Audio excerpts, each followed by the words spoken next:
د قران کریم د سلو آیاتو او تقریبا د 200 صحیح احادیث څخه د ختم نبوت عقیده ثابته ده او د صحابه کرامو د دور څخه رانیولې بیا تر اوس زمانه پورې ټول امت مسلمه پر دې خبره باندې متفق دي چې د محمد رسول الله صلی الله علیه و آله وسلم څخه ورسته بیا تر قیامت پورې بل نوې نبی یا رسول نه پیدا کیږي. البته که بیا هم یو خبيث او یو لعین انسان په دروغ باندې د نبوت دعوا وکړي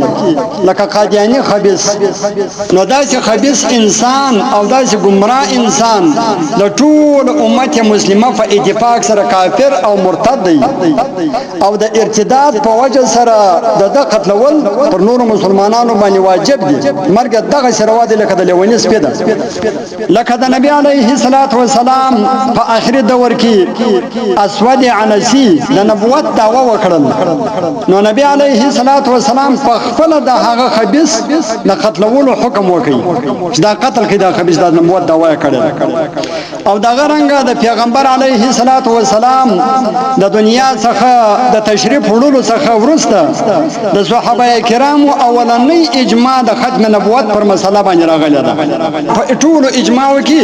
اوله اجماع د صحابه کرامو پر ختم نبوت باندې راغله ده، یعنی چې د محمد علیه الصلاۃ والسلام څخه ورسته بل څوک نبی نشي پیدا کېدی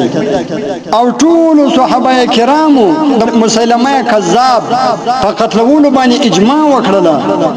مسلمه کذاب چې وو دا د صحابه کرامو په دور کې د نبوت دعوا وکړه، نو ټول صحابه کرام پر دې باندې متفق سول او پر دې اجماع وکړه چې دغه مردار خور دا لعین او دا گمراه او دا مرتد د دې قتل پر موږ باندې واجب دی، دا به قتل کوو. بیا حضرت ابوبکر صدیق رضی الله تعالی عنہ د مسلمه کذاب سره د جهاد اعلان وکړي، حتی چې ډیر صحابه کرامو د ختم نبوت د عقیده د دفاع لپاره سخت قرباني ورکړلې او ډیر صحابه کرام پکې شهیدان شول. ګوره د دې څخه تاسو اندازه وکړئ او د دې څخه تاسو اندازه لګولای شئ چې د نبی علیه الصلاۃ والسلام په زمانه مبارکه کې د اسلام د سربلندۍ او تحفظ او دفاع لپاره څومره جهادونه شوي وو، هغه که غزوه بدر وو، که غزوه احد وو، که غزوه خیبر وو، که غزوه حنین وو، که فتح مکه وو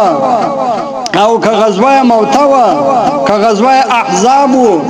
او که غزوه تبوک یا داسې نور غزوات، خو په دې ټولو غزواتو کې مجموعه 250 صحابه کرام پکې شهیدان شوي. البته خو د حضرت ابوبکر صدیق رضی الله تعالی عنہ په دور خلافت کې چې د مسیلمه کذاب خلاف د یمامه په میدان کې چې کم جهاد شوی وو، نو په هغه کې د ختم نبوت عقیده د تحفظ لپاره 1200 صحابه کرام او تابعین شهیدان شول.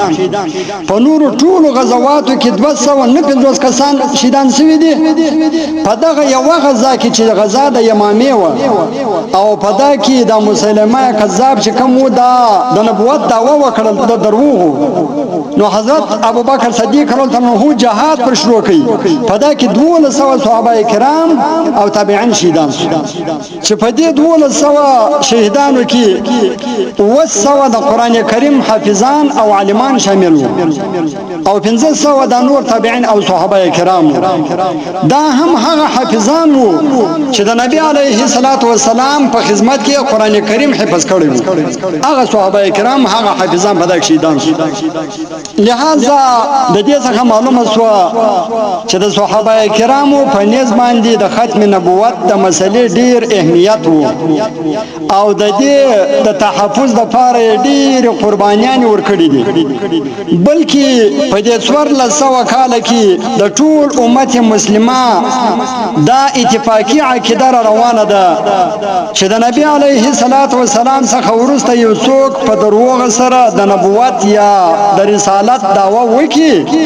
نو داسې لعین او گمراه انسان د اسلام د دایره څخه خارج او مرتد او واجب القتل دی. دا د ټول امت پر دې باندې اتفاق دی.